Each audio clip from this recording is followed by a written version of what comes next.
In the glittering ballrooms of 1838 London, where a lady's worth was measured by her dowry and the flawlessness of her skin, one woman bore the marks of a tragedy she could not escape. They called her the Shadow of Mayfair, the burned dove. The whispers followed her like a cruel perfume, the mocking glances more painful than any flame. For Miss Elara Vance, her scars were a prison. But she was about to meet the one man in all of England who saw not her ruin but her radiance, a handsome Marquis who would look upon the very marks of her deepest pain and call them his greatest treasure. This is their story. The London season was a battlefield, and for Miss Elara Vance, her own skin was the traitor that announced her weakness to the enemy. The left side of her face from the temple down to her jaw was a tapestry of old grief. A fire a decade past had stolen her parents and left her with a permanent reminder of the heat and the screaming. The silvery puckered skin pulled at the corner of her eye, giving her a perpetually melancholic gaze, and traced a path down her neck, disappearing into the high collar of her gown. In a world that worshipped porcelain perfection, Elara was a shattered vase, meticulously glued back together, but with the cracks impossible to hide. "You must hold your head high, Elara," her Aunt Augusta. Pembroke murmured her gloved fingers, giving Elara's arm a gentle squeeze. "Confidence is a more potent jewel than any diamond." It was easy for Aunt Augusta to say. She was a handsome woman, whose only lines were those etched by laughter and mild concern. For 10 years since pulling Elara from the smouldering ruins of Vance Manor, she had been a dutiful guardian. Now, with Elara at 21, that duty had reached its most terrifying precipice, presenting her niece to society in the hope of securing a match. It was a fool's errand, and they both knew it. Tonight was the annual Hartfield Ball, the glittering apex of the early season. The ballroom was a symphony of silk, champagne, and orchestrated gossip. Elara felt the familiar chill as they entered. It began as a subtle shift in the atmosphere, a ripple of awareness. Conversations would dip for a moment, heads would turn, and then the whispers would begin sharp and insidious. Good heavens, must Mrs. Pembroke insist on parading her? A voice, dripping with false sympathy, floated from behind a fan. It belonged to Lady Beatrice Finch, a diamond of the first water with a heart of pure ice. "It is a cruelty to the girl, truly." Her companion, another debutante, tittered. "They say she never smiles. I shouldn't either if I had to face a mirror with a visage like that." Elara's gloved hands clenched. She had learned to build a fortress within herself, a silent grey place where the barbs could not reach. She focused on the crystal chandelier, counting the teardrop pendants, a familiar trick to dissociate from the moment. She was an observer, a ghost at the feast there, to be pitied and then promptly forgotten. She stood near the wall, a wilting flower in a sea of vibrant blooms, while her aunt made the polite rounds. No one asked her to dance.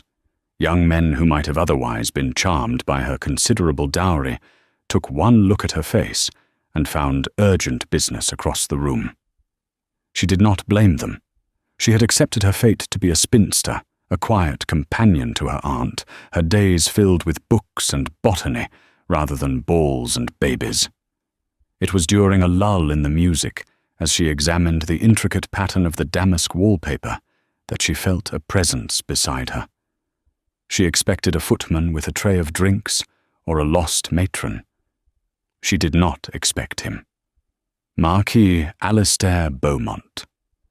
He was, without exaggeration, the most sought-after bachelor in England, impossibly handsome, with hair the colour of dark sable eyes, a startling shade of cobalt blue, and a jawline that looked as though it were carved from granite. He moved with an athlete's grace, and his fortune was spoken of in the same hushed, reverent tones as the crown jewels. Every mother with a marriageable daughter prayed for his attention, and he was standing beside her, looking directly at her. "Forgive my forwardness," he said, his voice a low, resonant baritone that sent a tremor through her. "But I have been admiring the exquisite embroidery on your gown. The detail is remarkable." Elara blinked, momentarily thrown. She looked down at the pale lavender silk of her dress, where she had spent weeks stitching tiny silver forget-me-nots along the hem and neckline. It was her own secret artistry, a way to bring beauty into her cloistered world. "Thank you, my lord." She managed her voice, barely a whisper. She kept her gaze lowered, ensuring the scarred side of her face was turned away from him, shrouded in the room's ambient shadow. "Did you do the work yourself?" He pressed his blue eyes intense. She risked a glance at him. He wasn't looking at her gown anymore. His gaze was on her face, and there was no trace of the pity or revulsion she was so accustomed to. There was only curiosity, a focused, unwavering interest that was more unnerving than any sneer. "I did," she confirmed, her throat tight. "A rare talent," he murmured. "I find that true artistry is so often hidden away." He gestured towards the crowded dance floor. "A waltz is beginning. Would you do me the honor, Miss Vance?" The silence that fell around them was so absolute, Elara could hear the frantic beat of her own heart. A collective gasp seemed to be sucked from the air. Lady Beatrice Finch, who had been holding court nearby, froze with a glass of champagne halfway to her lips, her perfectly painted mouth agape. The Marquis of Beaumont was asking the Shadow of Mayfair to dance. It was unthinkable. "My lord, I do not believe that would be wise," she stammered, panicking. The thought of being in the center of that floor, under the full glare of the gaslights and the 100 pairs of eyes, was a nightmare made manifest. "And why not?" he asked softly, his gaze never leaving hers. "Are you afraid you will step on my toes?" A ghost of a smile touched his lips. "I assure you they are quite resilient." It was the gentle humor, the complete dismissal of the real reason for her refusal, that disarmed her. For the first time in a decade, someone was speaking to her as if she were just a woman, not a tragedy. Taking a breath that felt like plunging into icy water, she gave a tiny, hesitant nod. "I would be honored, my lord." As Alistair Beaumont led Elara Vance to the dance floor, the whispers erupted into a roaring tide. But as he took her hand and placed his other firmly on her waist, pulling her into the rhythm of the waltz, Elara found that for the first time she could not hear them at all.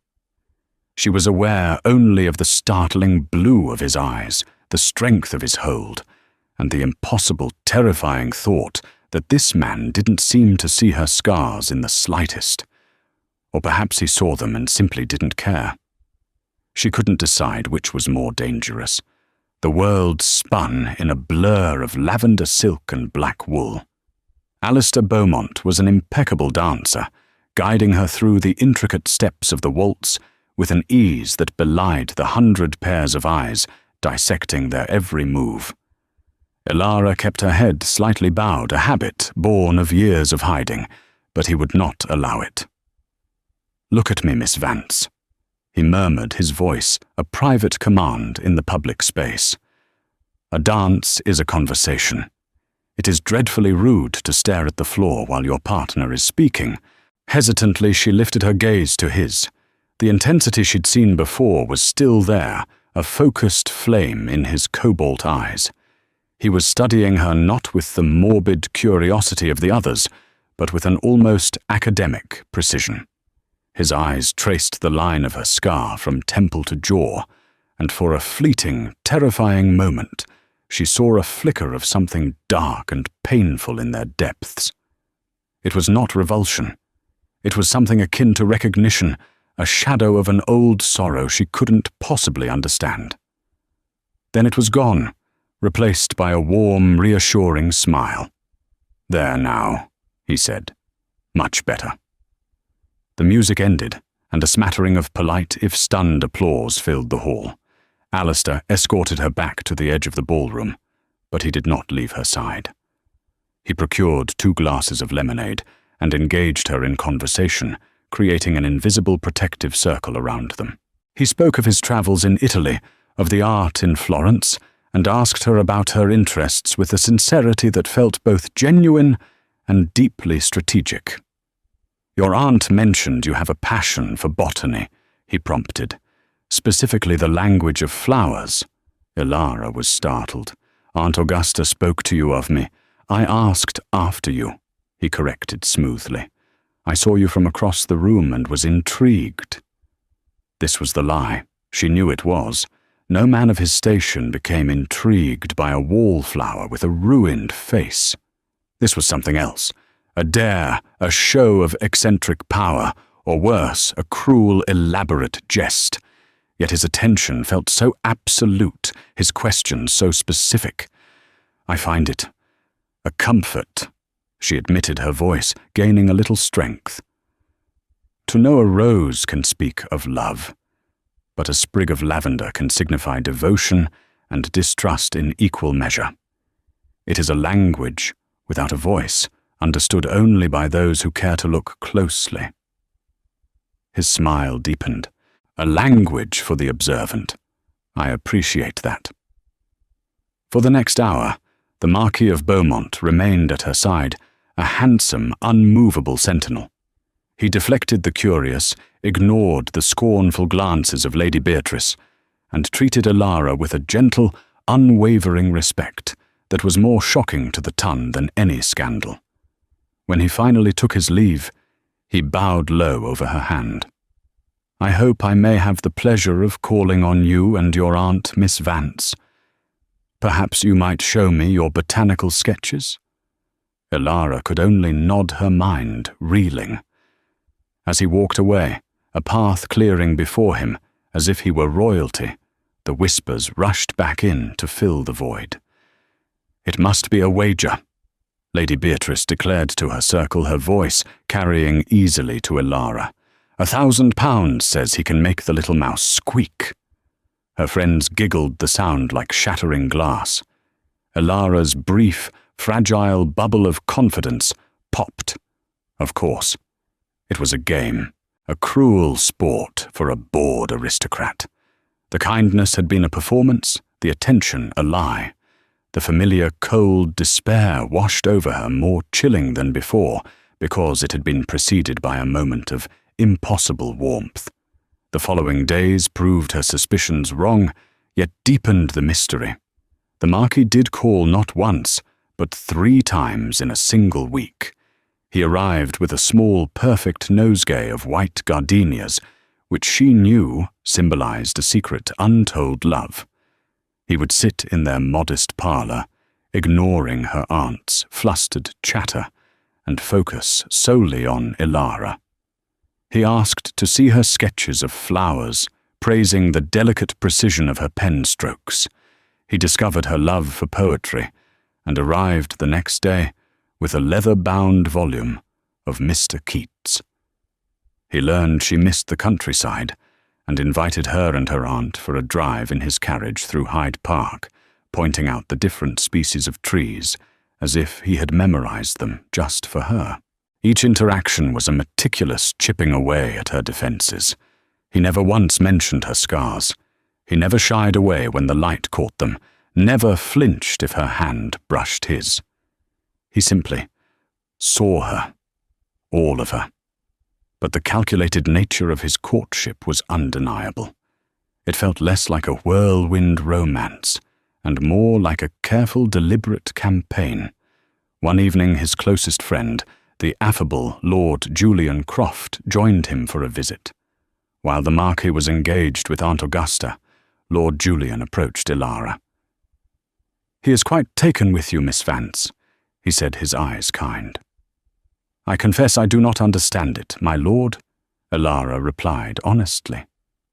Julian Croft looked at his friend, a complex expression on his face. Alistair, he is not a man who does anything without reason. He has a deeper sense of honor than anyone I know. Please do not mistake his intentions for a passing fancy. They are anything but. This cryptic remark only fueled her confusion. A deeper sense of honor. What did that have to do with her? The true turning point came during a visit to the Royal Botanic Gardens at Kew. As they walked through the magnificent palm house, the humid air misting around them, Alistair stopped before a display of orchids.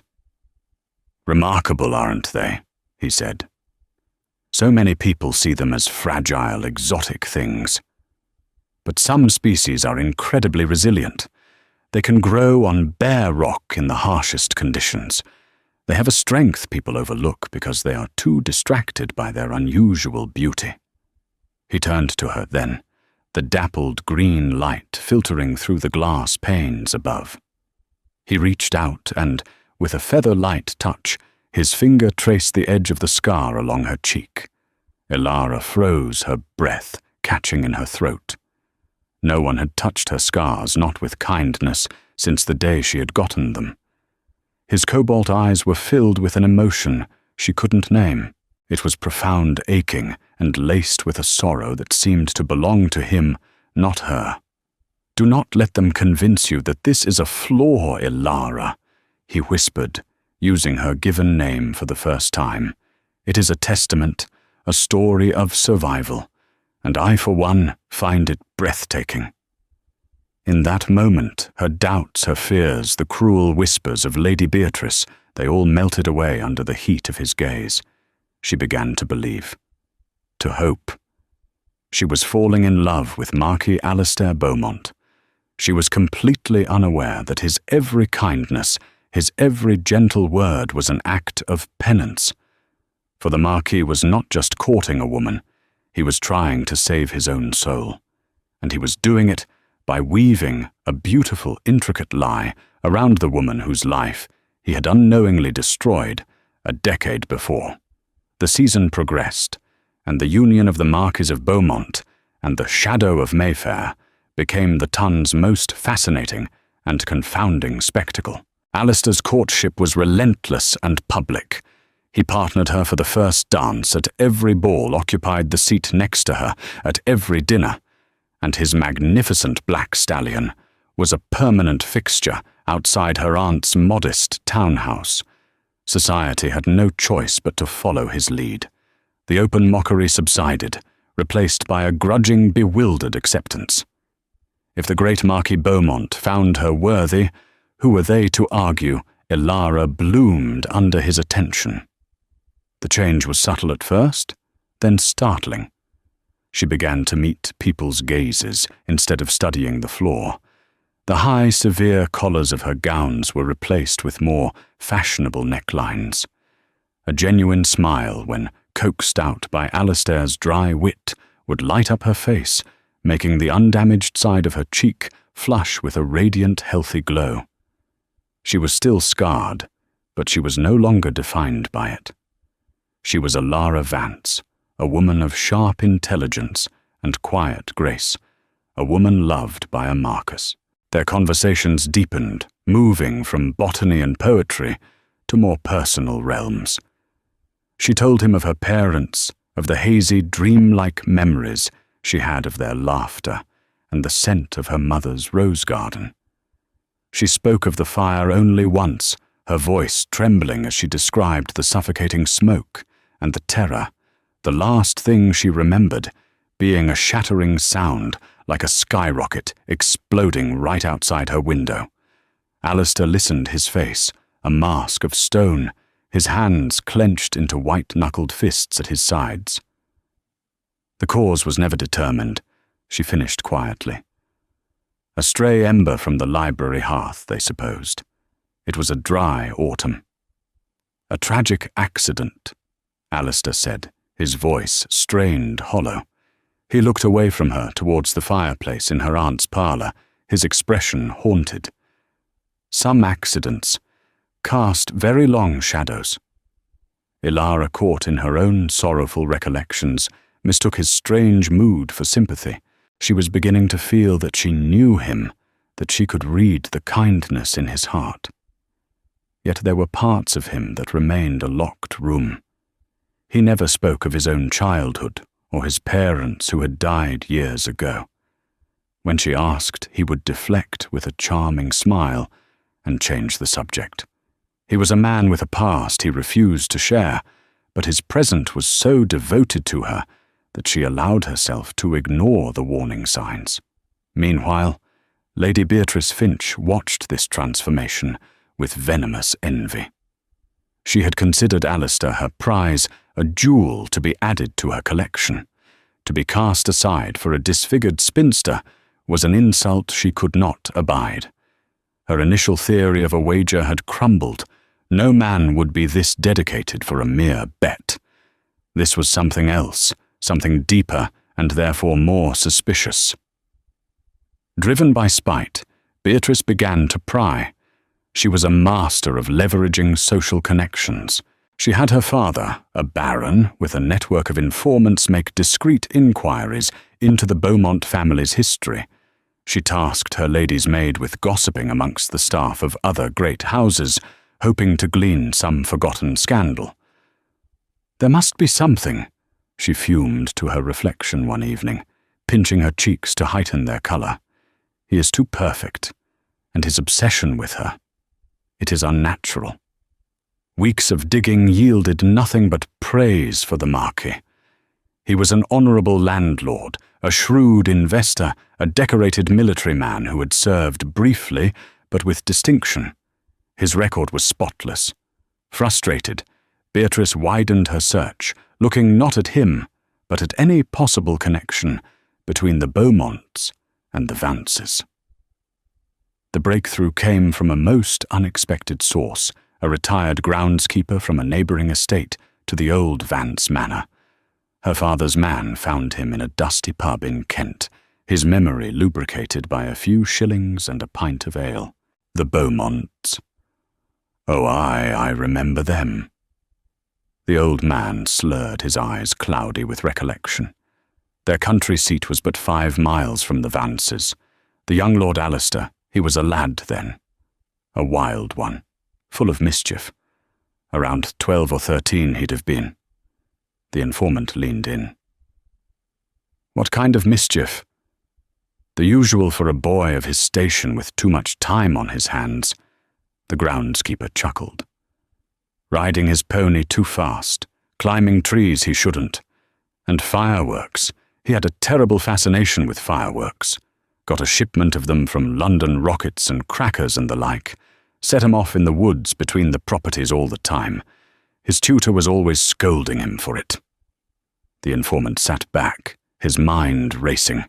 Fireworks. Tell me about the night of the Vance fire, he pressed, the old man's face sobered. A terrible night, dry as a bone, a wind coming up from the east. We saw the glow from our cottages. The whole sky was orange. And the sound. I remember a sound just before the alarms were raised. A series of loud bangs, one after the other. Pop, pop, whiz, boom. Like a celebration. We all thought it was odd. A celebration with the Vances burning in their beds. The information was delivered to Lady Beatrice in a sealed letter the next day. As she read the informant's neat script, a slow, triumphant smile spread across her face.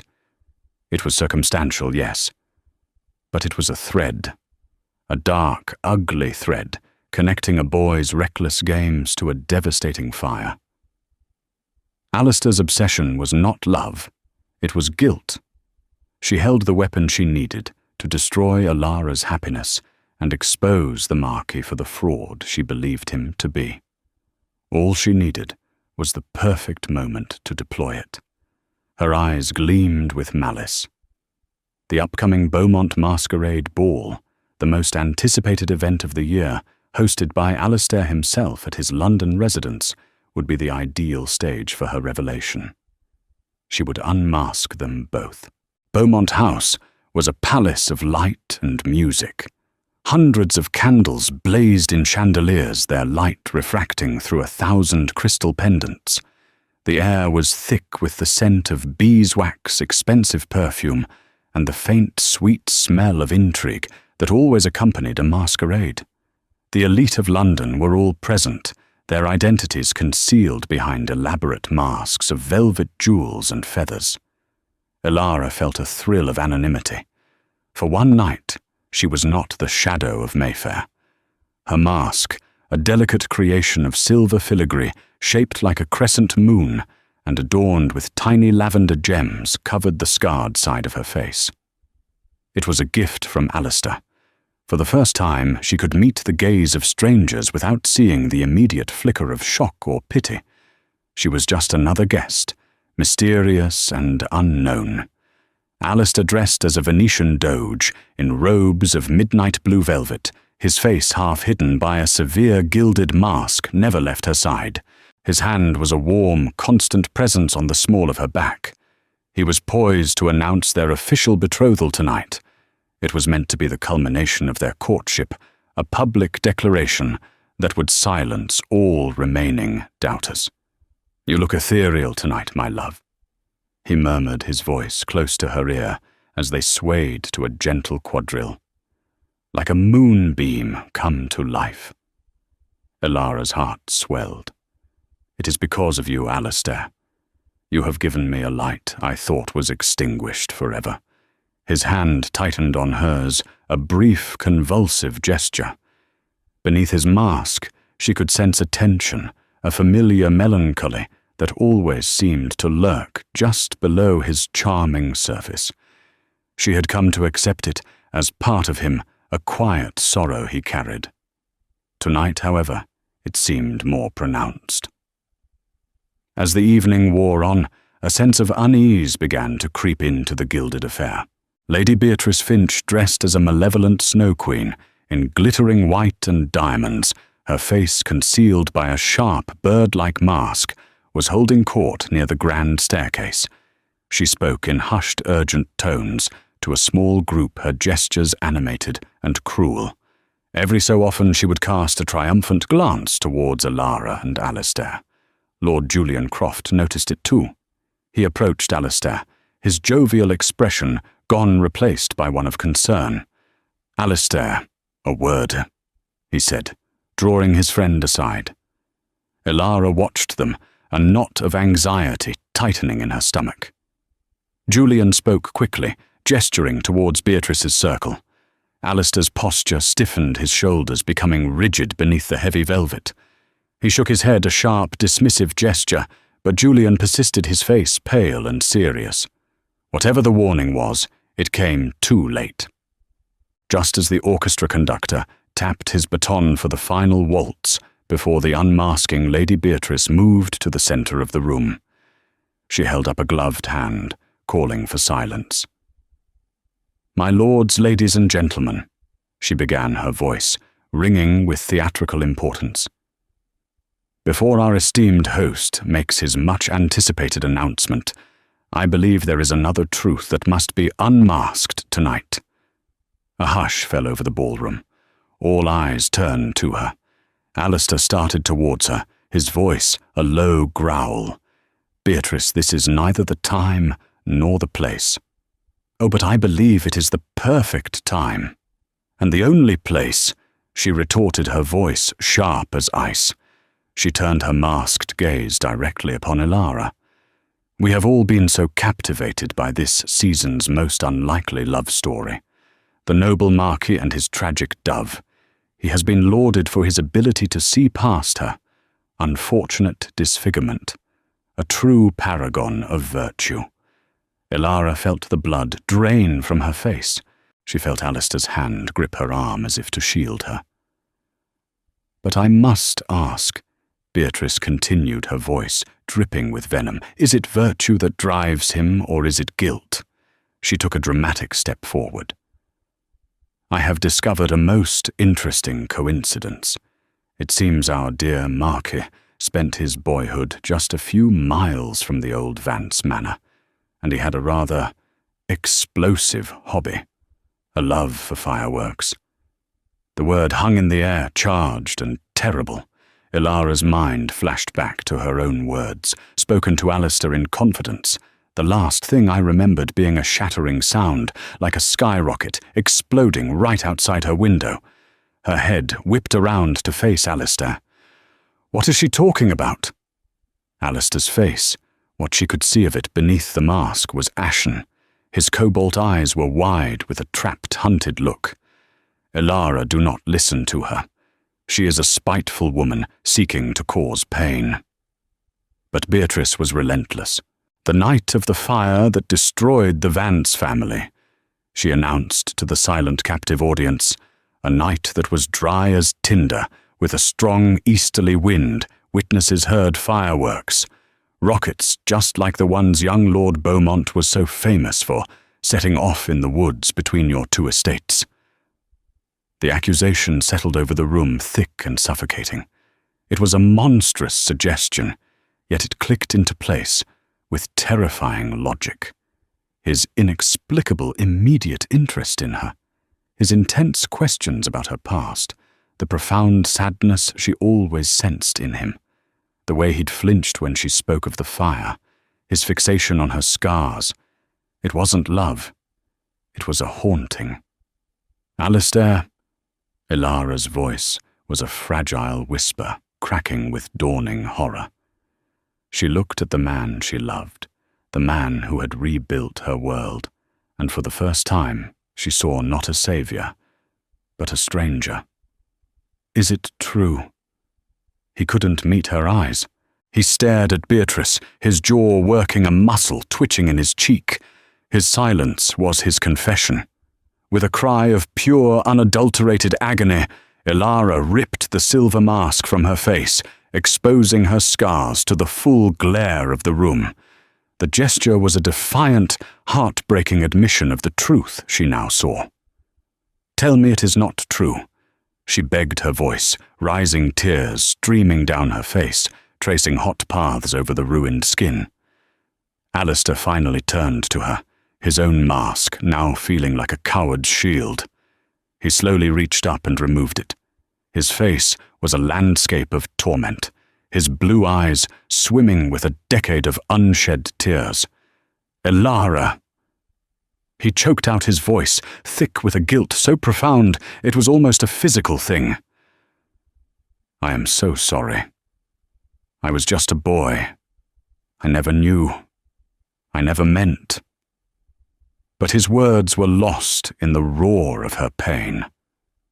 The man who had taught her to see herself as beautiful was the very architect of her ruin. The hands that had held her with such tenderness were the same hands that had, through reckless folly, lit the flame that consumed her family and her life. The masquerade was over, and beneath the masks lay a truth more hideous than any scar. Shoving his hands away, Ilara turned and fled, her sobs echoing through the stunned, silent ballroom, leaving her shattered heart and her broken Marquis behind. The flight from Beaumont House was a blur of terror and betrayal. Ilara ran without thought, her slippered feet carrying her through the grand doors and out into the cold London night. The gaslight swam in her tear-filled vision. A footman, seeing her distress, hailed a hackney cab. She threw herself inside, gasping the address of her aunt's townhouse, and collapsed onto the worn leather seat, her body racked with sobs that felt torn from the very core of her being. The foundation of her new life, the beautiful shining edifice Alistair had built around her, had crumbled into dust. Every cherished memory was now tainted, every kind word a poisoned dart. His praise of her embroidery, his gift of Keats, his gentle touch on her scarred cheek. They were not acts of love, but the desperate ministrations of a guilty conscience. He had not been courting a woman. He had been tending to a wound he himself had inflicted. The thought was a physical sickness churning in her stomach. She had not been seen. She had been a project, a penance. When she stumbled into the townhouse, Aunt Augusta rushed to her side, her face a mask of alarm. "Elara, what has happened? Where is Lord Beaumont?" "He is a lie," Elara choked out, pushing past her. Everything was a lie. She locked herself in her bedroom, the same room that had been her sanctuary for a decade, and fell upon the bed. The pain was worse than the fire. The flames had taken her past, but Alistair had stolen her future. He had made her hope only to reveal that the hope itself was built upon the ashes of her family. For 2 days, Elara did not leave her room. She refused food. She spoke to no one. Aunt Augusta knocked, pleaded, and eventually sat outside the door, her worried silence a constant presence. Elara lay in the dark, her mind replaying every moment with Alistair re-examining it through the terrible new lens of the truth. She saw now that his interest was never in her mind or her wit, but in the geography of her scars. He had called them a testament, and now she knew why. They were a testament to his sin. On the 3rd day, a deluge of letters, notes, and extravagant bouquets began to arrive from Beaumont House. Elara instructed the maid to burn them all unopened. She could not bear to read his excuses, his justifications. What could he possibly say? "Forgive me for being the reason your parents are dead, and your face is forever marked." Alistair, for his part, was in his own private hell. The night of the ball after Elara fled, he had stood frozen in the centre of the room. Lady Beatrice, her face flushed with victory, had expected him to crumble. Instead, he had turned to face the assembled guests, his expression one of cold, dead fury. "Lady Beatrice speaks a partial, twisted truth," he had announced, his voice cutting through the silence. "As a foolish, arrogant boy, my recklessness led to a tragedy I can never undo. I have lived with that knowledge every day for 10 years. But do not dare to presume you understand what is in my heart. My feelings for Miss Vance are my own, and they are not for the sport of spiteful gossips." He had then ordered the orchestra to pack their instruments and his staff to show the guests out. His ball was over. His life as he knew it was over. Lord Julian Croft found him hours later, in his study, a decanter of brandy, nearly empty, staring into a cold fireplace. "You should have told her, Alistair," Julian said quietly, sinking into the chair opposite him. "From the beginning." "When?" Alistair shot back, his voice raw. "On our first meeting. Good evening, Miss Vance. I am the man indirectly responsible for the death of your parents. Shall we waltz?" She would have run, and rightfully so. "So you built a relationship on a lie of omission. You hoped love would be a strong enough foundation to withstand the truth. It was a fool's gamble." "I am a fool," Alistair agreed, his head sinking into his hands. "I saw her that first night, and it was like a ghost from my past had risen. All the guilt I had buried came rushing back. I wanted to help her, to see her happy, to somehow atone. But then, Julian, then I got to know her. I saw her strength, her quiet, with her incredible resilience. The atonement became admiration. The guilt became love. A real, desperate love." "She will never believe that now," Julian said softly. "I know," Alistair whispered, his voice breaking. "And I have no one to blame but myself." He knew words were useless. His letters and flowers were meaningless gestures. He had to do something more. An act of contrition so profound it could not be mistaken for another attempt to soothe his own guilt. He spent a sleepless night pacing his study, and by dawn he knew what he had to do. It was a radical, desperate plan, one that would change the course of his life forever, whether Elara forgave him or not. A week after the disastrous ball, a solicitor's carriage arrived at Mrs. Pembroke's townhouse. He requested a meeting with Miss Vance.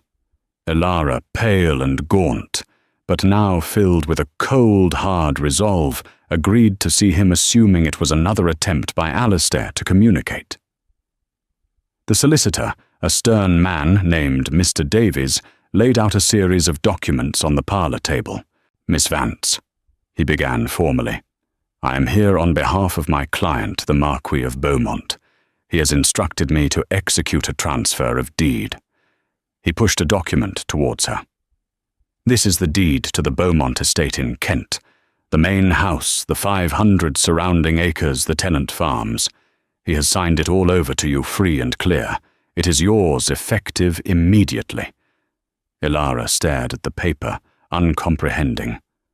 "What is this? I don't want his money. I don't want his land."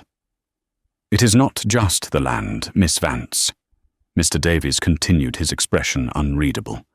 "My client has also liquidated a significant portion of his stock holdings and established a charitable trust in the names of your parents, Lord and Lady Vance.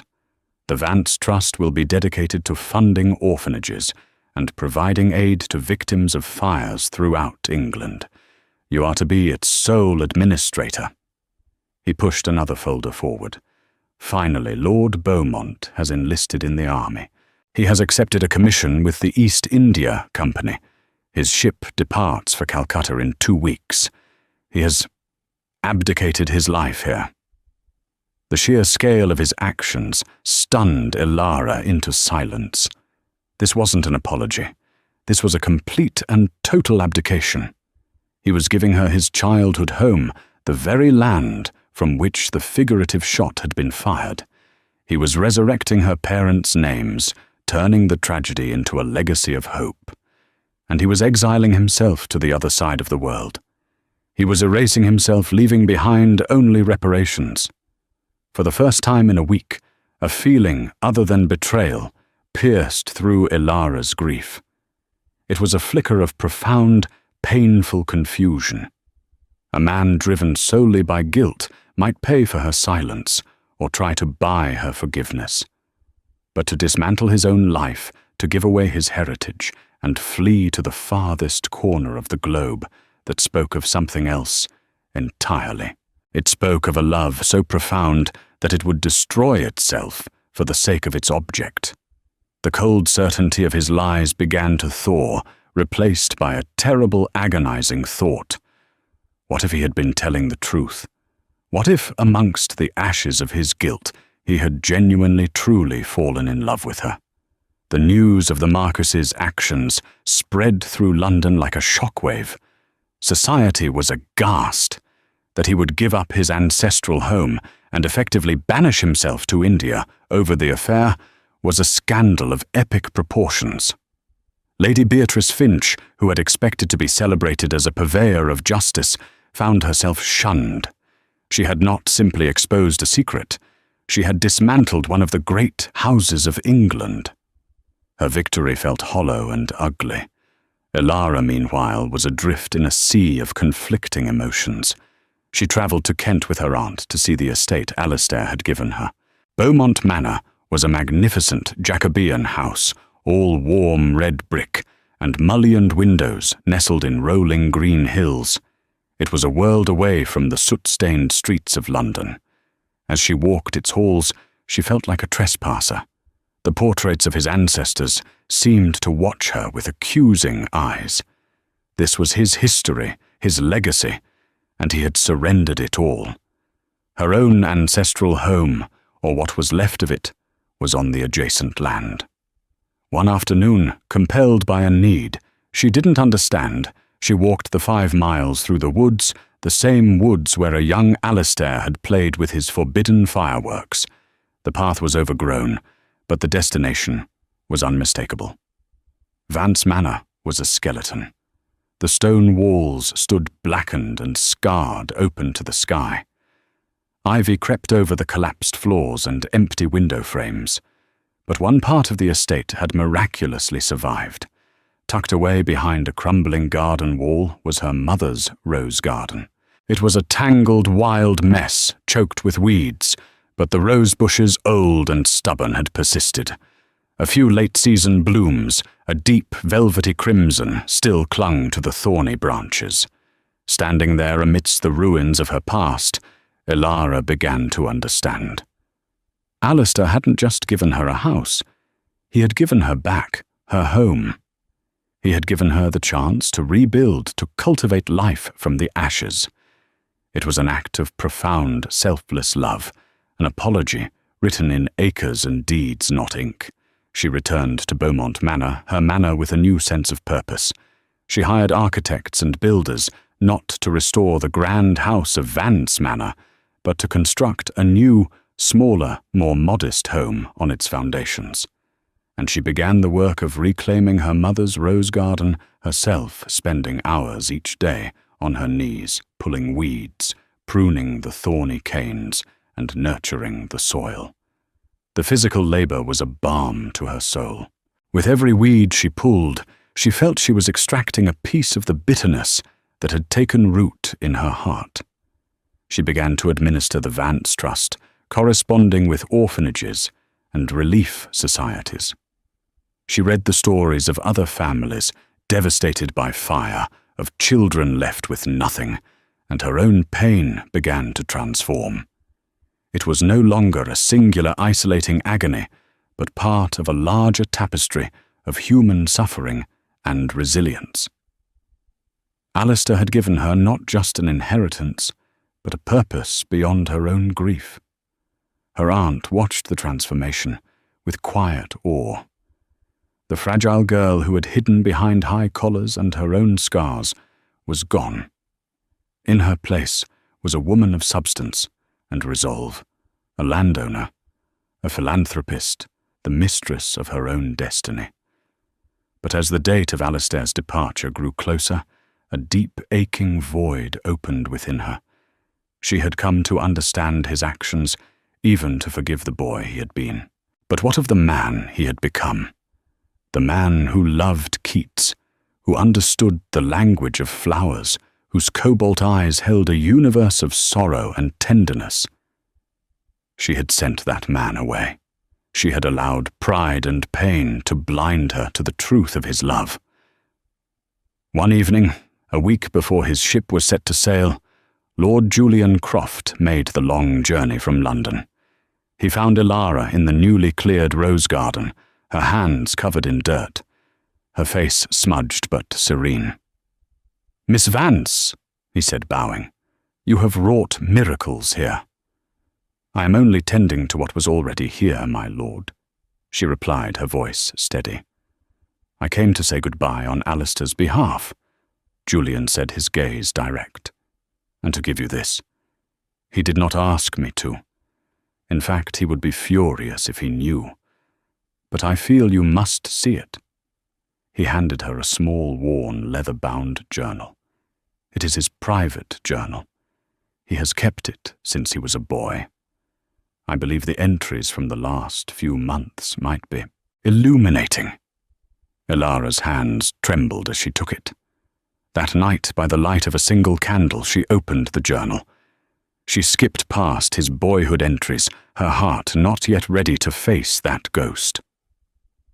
She started with the day he first saw her at the Hartfield ball, April 12th. Saw her tonight, Elara Vance. It was her, after all these years. The name on the card was a physical blow. She carries the marks of my sin on her face, and yet she carries them with a grace that shames me to my very soul. I must know her. I must find a way to ease the burden I have forced her to bear. She read on her vision, blurring with tears. She saw his guilt morph into genuine fascination. April 25th. We spoke of botany. She is brilliant. Her mind is a beautiful ordered garden, a striking contrast to the chaos I brought to her life. To see her smile, a small, hesitant thing, feels like the sun breaking through a storm I created. And then the entry that shattered her completely. May 16th, I am lost. What began as a quest for atonement has become something else entirely. I love her. It is a desperate, hopeless love. How can I ever tell her the truth to confess would be to destroy the first happiness she has known in a decade. But to remain silent feels like the most profound betrayal of all. My love for her is both the greatest joy of my life and the cruelest torture imaginable. She closed the journal, a single sob escaping her lips. It was all true. His love was real. It was a tangled, complicated, guilt-ridden love, but it was real. And it was hers. And she was letting him sail to the other side of the world. She looked at the calendar. His ship, the Andromeda, was departing from Portsmouth in 2 days. Portsmouth was 100 miles away, a full day's journey by the fastest carriage. Without a moment's hesitation, Ilara stood up. The quiet, timid Miss Vance was gone forever. She knew what she had to do.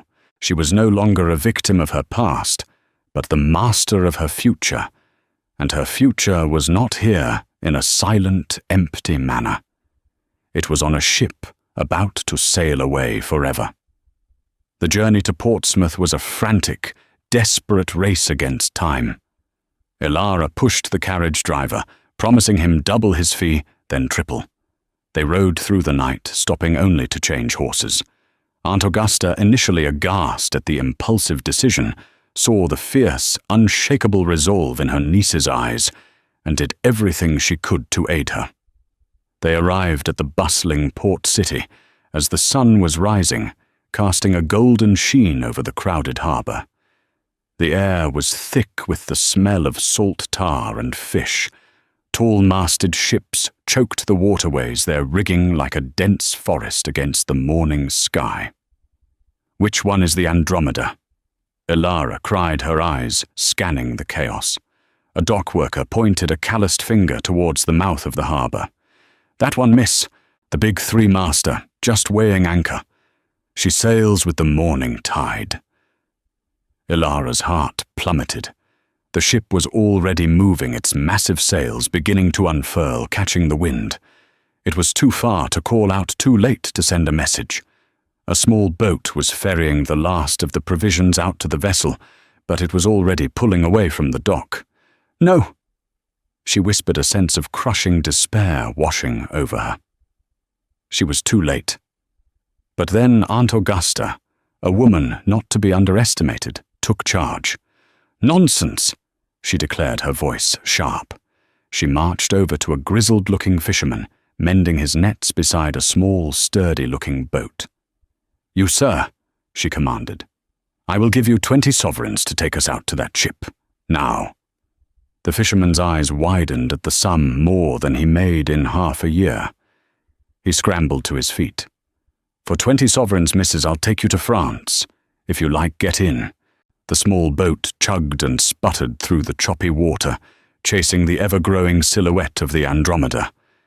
Ilara stood at the prow, her cloak whipping around her in the wind, her eyes fixed on the ship's stern.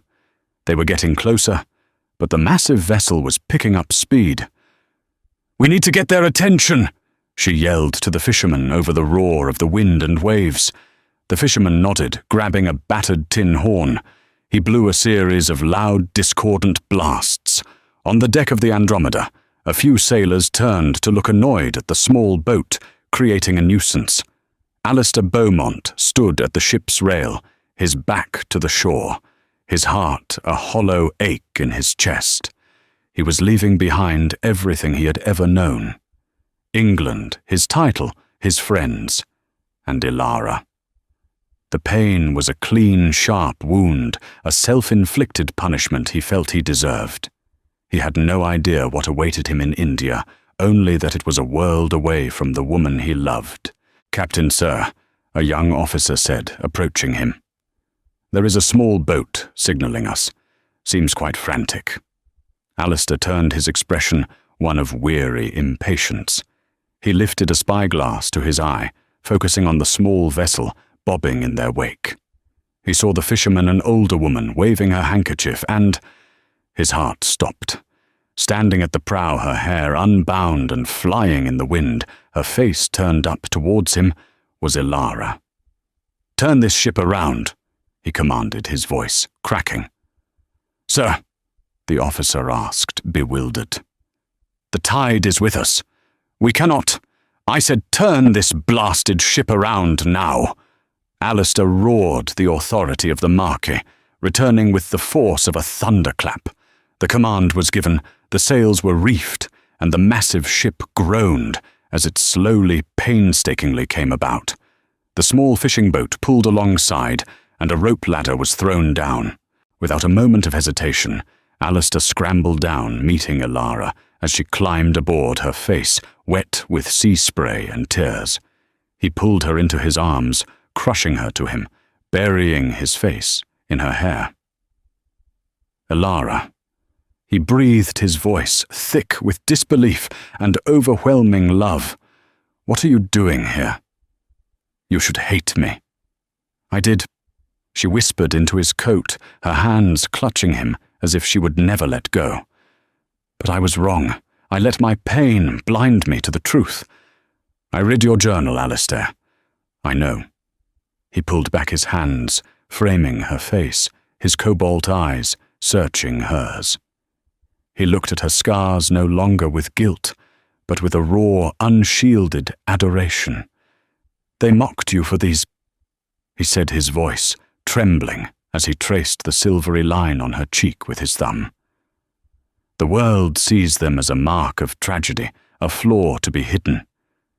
But when I look at them, I see the night you survived.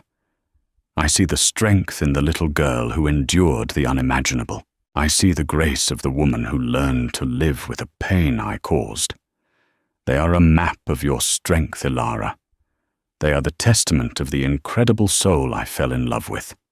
He looked her directly in the eyes, his voice clear and ringing for all the nearby sailors to hear.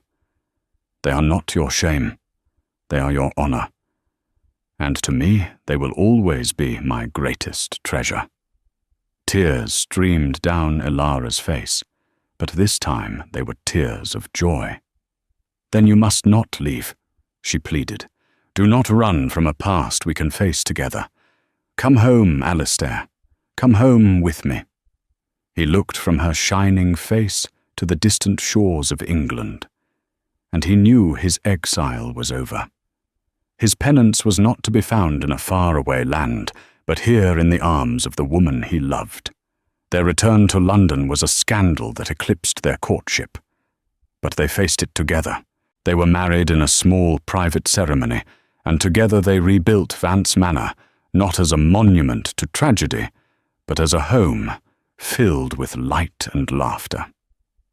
The Vance Trust flourished, becoming a beacon of hope for hundreds. Elara, once the shadow of Mayfair, became a celebrated philanthropist, a woman admired for her strength and compassion. And Alistair, the handsome Marquis, was never seen without his wife on his arm, his eyes holding a look of such profound love and devotion that it silenced even the most vicious gossips for good. He had found his forgiveness not in atonement, but in a love that was strong enough to see the beauty in the scars. Their story reminds us that the deepest wounds are not always the ones we can see. Elara's scars were on her skin, but Alistair's were on his soul. Together they prove that true love is not about finding perfection in another person, but about seeing their imperfections, their history and their survival, and treasuring it as the very thing that makes them beautiful. It's a love that doesn't erase the past, but builds a future upon a foundation of forgiveness, courage, and unwavering acceptance.